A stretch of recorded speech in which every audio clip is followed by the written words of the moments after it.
Welcome. Thank you for joining the World Affairs Council of Connecticut to discuss classrooms, COVID-19, and the future of global education. We have a very special guest today, Dr. Emiliana Vegas, Senior Fellow and Co-Director of the Center for Universal Education at the Brookings Institution. Dr. Vegas, thank you so much for joining us today. It's great to have you with us. Thank you for having me. My pleasure. So today's structure will kick off with a conversation with Dr. Emiliana Vegas and Megan Torrey, CEO of the World Affairs Council of Connecticut. Emiliana Vegas is a Senior Fellow and Co-Director of the Center for Universal Education at the Brookings Institution. A leading expert on education in developing countries, Emiliana has written extensively on issues affecting education systems in Latin America, and the Caribbean, and other developing regions. Before joining Brookings, Emiliana served as the Chief of the Education Division at the Inter-American Development Bank. Her leadership was transformative. Emiliana led system-wide changes to foster increased access for all students, facilitated the funding of the first regional laboratory for research and innovation in education in Latin America and the Caribbean, and implemented tools for leveraging new technologies in education systems. And prior positions include as lead economist in the education unit at the World Bank and as a lecturer at Harvard Graduate School of Education. And now let's get started. I'm pleased to turn it over to Megan Torrey, CEO of the World Affairs Council. Thank you, Amanda, and welcome, Emiliana. We are so pleased to have you with us today. So education and school reopening is on everybody's mind. So let's sort of jump right in. Can you tell us what the impact of COVID-19 has been on educational opportunities globally? Sure. Well, thank you for having me, Megan. My pleasure. It's really a pleasure, a treat to be with you and your audience. Well, as you know, at one point in around March, there were over 1.5 billion children and youth out of school worldwide. It's the first time in our history that a pandemic or a crisis has affected so many countries, almost the entire planet. And already we had a large number of children out of school, so this has just compounded the problem. The responses of governments around the world to the need to close schools but retain some sort of educational opportunity have been very, let's say, heterogeneous and very related to their level of income. So we've seen that in higher income countries, about 90% have been able to offer online opportunities, a combination of broadcast and online, whereas in the poorest regions of the world, it's at most 10-15% that offer online opportunities, and a large share of them are relying on TV and radio, which we know can, provide some sort of learning opportunity, but it's more limited in terms of the ability to interact. So can you give us maybe a few specific examples globally of how governments have been responding to preserve education opportunities? Yeah, so we've seen, everything from platforms where ministries of education or secretaries of education put materials that are aligned to the curriculum and specific, let's say, guidance to parents and teachers on when and where to use them, to, we've seen in countries like Chile that have, a long territory with dispersed populations, big mobilization from the government, but also from civil society to bring materials to students at their home, printed materials.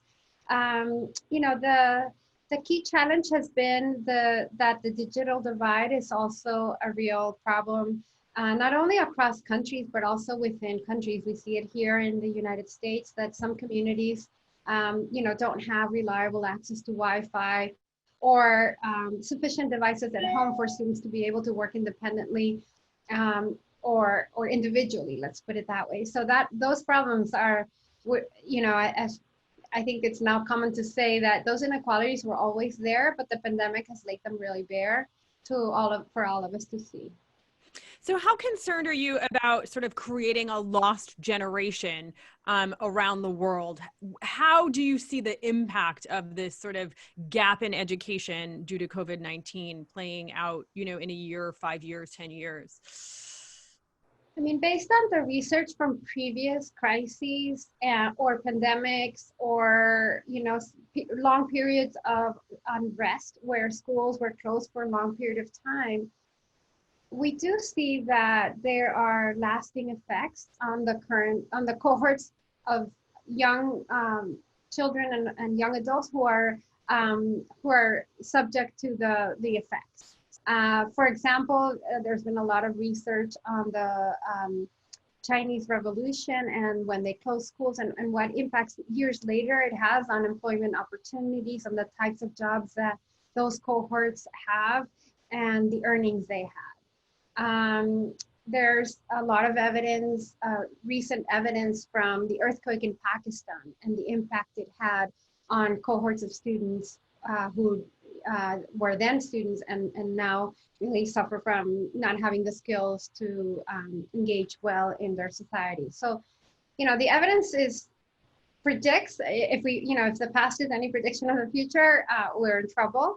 But that's why it's so important to figure out how to intervene now and how to do so, especially for the most disadvantaged. Absolutely. So you just spoke a little bit about the digital divide. We do have an audience question about how do we reconcile the lack of equal access to internet and education in general with the additional challenges of the coronavirus? Yeah, that's the really big challenge. And I've been talking to some of the tech companies that support districts across the United States, and what they're reporting is that it's not only access. So even among the students that do have access, you see a huge divide in take-up. So some students, probably those who have at home a better learning environment, a device to themselves, reliable internet, are able to log in for several hours a day, engage with learning opportunities in an interactive way, whereas other students who perhaps have to care for younger siblings, don't have access to computers, don't have reliable internet, are not engaging at all. And so you're seeing that even among students who were in the same district, a huge difference. So if we're another audience question, and I want to encourage anyone listening in the audience to submit a question using the Q&A feature. We really want to hear from you. I know we have some educators online watching. I want to hear what's on your mind. I want to hear what you're thinking. So someone has asked, how has COVID affected colleges and universities globally? Are there specific issues, around communal living? Are there going to be specific issues about that pipeline to workforce that we'll see next year and into the coming years? So that's a very good question. And I think it's very varied across the world for many reasons. One is that, some universities were already, let's say, better prepared to go online because they were already offering massive online courses. They already had platforms in place. And so the shift for some universities, not all by any means, to an online only environment was perhaps a bit less challenging than for the majority of school systems that are not university. But on the other hand, the biggest challenge, of course, has been the decision that they make about whether to resume in-person instruction, particularly residential universities. And so that's a model that's very prevalent in the United States, where the majority of universities require or encourage or both students to live on campus. That is not as common in the developing world. And so in the developing world, often you have universities in urban areas, and students continue to live at home with parents or with relatives while they attend school. So the challenges vary, but the reality is most of the education institutions at every level were closed for long periods of time and continue to be closed in many countries. So let's move to reopening for a minute. So recently, the US administration said, don't let the science get in the way of schools reopening. When we look globally, we saw schools reopen in Europe, across Asia. We saw in Israel, when schools reopened, a huge spike in coronavirus cases. So how can we balance the science with the urge to reopening, with the value and respecting of education? So I think that was an unfortunate statement, to be honest. All the countries that have reopened and have been able to remain reopened the governments were in partnership, the education system with the health authorities to monitor what was happening with the pandemic, what were the cases, what was the evolution of the numbers of cases. And once they reopened, there was a lot of information that the health authorities provided to schools in terms of guidelines on how to reopen, social distancing, wearing masks, hand washing regularly. I was just actually on the NPR On Point show with medical experts from Israel, from Washington State here in the United States, from Finland, and all of them were discussing how important it is to really control the pandemic and make decisions that are informed by what we know how the pandemic acts. And I totally agree. And unfortunately, it's a new virus. We hadn't had it before. And so the evidence is also not always fully developed. And so we have to kind of shift gears as we learn from new evidence. Yeah.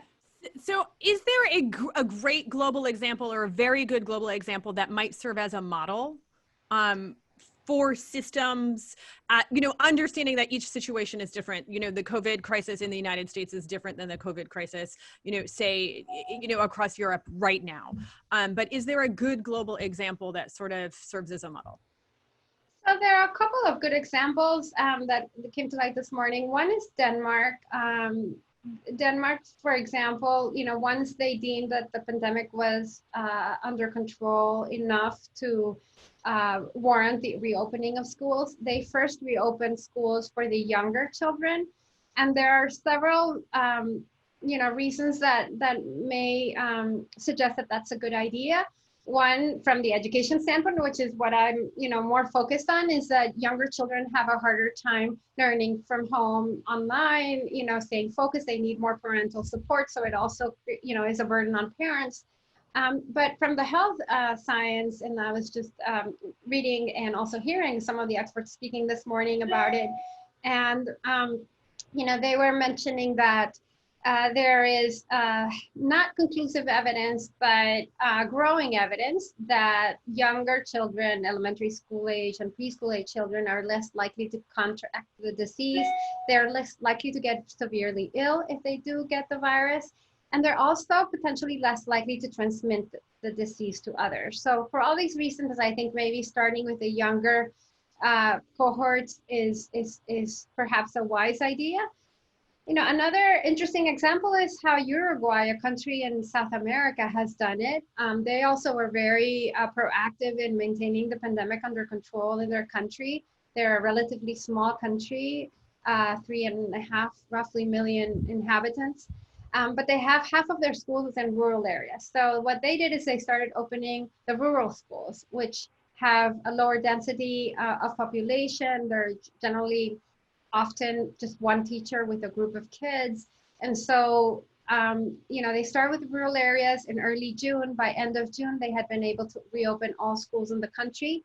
And they had strict protocols for limiting the number of students in schools, the group sizes, just like Denmark also did. But to implement that, what they did is they had, half of the schools, for example, go to school in person 2 consecutive days a week, let's say Monday and Tuesday. And then the other half would go Thursday and Friday. And they use Wednesdays to deeply clean the school building. But in Uruguay, they also have been investing for over 10 years in a nationwide one-to-one program in terms of giving laptops or tablets to all students.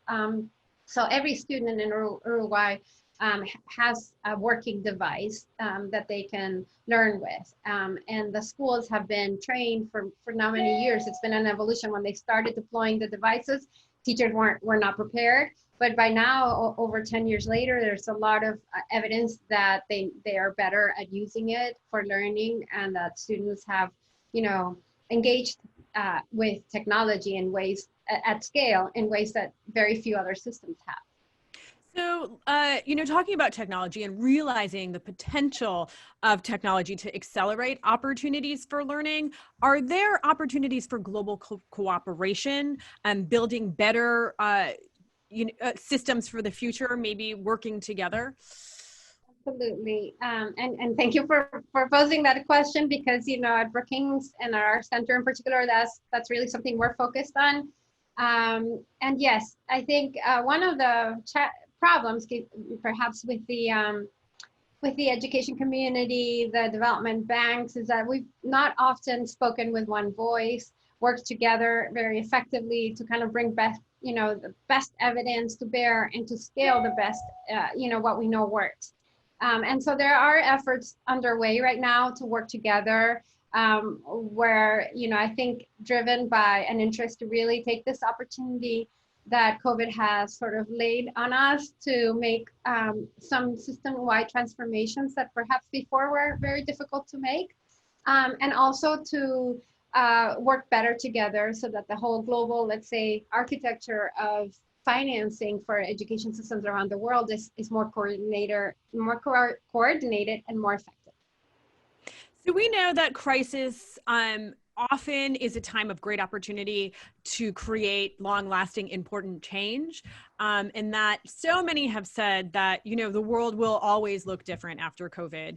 What do you think, or how is education going to be different? What are some of those long-term lasting impacts that we're going to see because of COVID-19 in our education systems? So, we've been thinking a lot about that at Brookings, and we say we have a practical aspiration. So it's kind of like it's still an aspiration, but we think it's possible. And it is one where the schools are sort of powered up to be the center of learning, but not the only place where learning takes place. And schools are very cognizant of that and well prepared to work with other partners in providing learning opportunities, recognizing the learning that takes place beyond the school's walls, and basically tailoring the opportunities for learning at the individual level.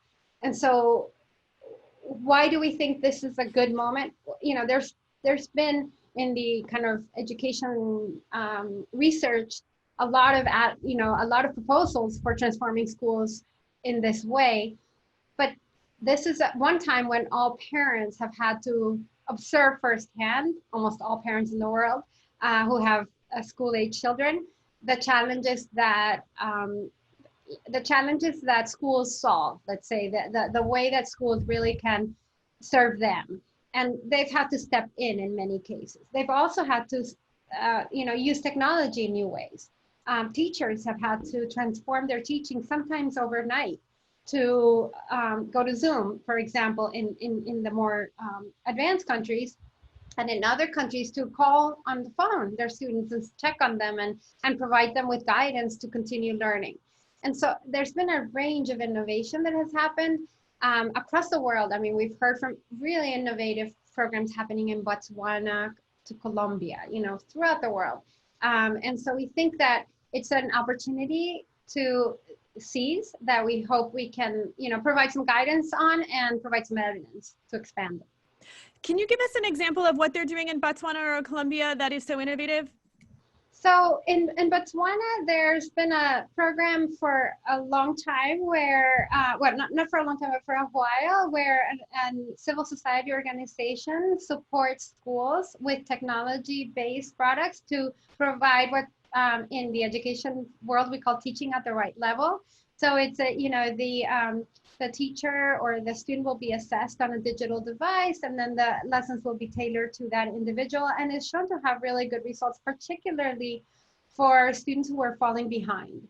So for those students who were kind of behind what was expected, the way this worked really helped bring them up to standard and put them on a path for learning. When schools closed, the program had to reinvent itself, and now it's doing that by working with parents and working with parents to use the devices and actually telephone devices to cell phones as a way of knowing where the kids are to be able to continue delivering educational opportunities. So as we look to innovate, to create new systems, to get back to school, full force, how can systems or school systems globally make sure they're not leaving behind disadvantaged populations, vulnerable populations? What are some of the safety measures or checks they can put in as we're looking at reopening? Well, I mean, it really is a function of one, having the data to know who are your most vulnerable students. And, in the US, we've made great progress in identifying, who are the students who have disadvantages at home. We have good data systems in general at the district level. This is not the case worldwide. So I think a big challenge is having very good information systems to know that. But there's an opportunity even when you don't have, high quality information systems. You do have people, right? So teachers do know in general who are their most vulnerable students. And so working through them to allocate more resources to serve them is kind of the priority. Particularly, it's always been a priority, right? We always wanted to have more going to those who have less. But in these times, those who have less are really at such high risk, not only, for example, of not learning, but of not having enough food and nutrition at home. So one of the things we're seeing in some of the low-income communities across the world is that schools were perhaps the only place where students got 2 healthy meals a day. And when schools were closed, it not only limited student learning opportunities, but also their health and physical well-being. You can't really learn if you're hungry. And so a lot of efforts have been, some schools have had to figure out how to deliver food to students at home during this period. And that goes in, that's been the case in places that I know in Connecticut, as well as, some of the poorest regions of the world. So we have a question from the audience about sort of the United States has seen this resistance to reopening on the part of teachers and teachers unions. Is this happening? Is this resistance happening in other countries around the world? It did. I think that, at the beginning of the process of reopening and the debates that happened in both Denmark and Finland, which are 2 countries that I looked at closely, teachers were very vocal, asking, really tough questions. Are we going to be safe? I think what happened in those countries is that, as I mentioned earlier, when we started, this big partnership between the health authorities and the education authorities, including the teacher associations, where, very evidence-driven, very data-driven, to really assure them that they would be doing everything possible to keep teachers and students safe. And so they did. I mean, they did establish lots of norms, staggering schedules, limiting the sizes of groups. In Finland, for example, the same group of students interact with the same group of students and one teacher only, so that if one of those individuals gets infected, the entire school doesn't have to be quarantined, just that one group. And so lots of creative ways to guarantee safety. And at the core of that was, the ability to test and trace. So having testing and tracing in place is a core element to be able to assure teachers and families, because also families could resist sending their children to schools if they feel that their children might be in harm's way. We're seeing that in the United States. You also saw some of that in these countries.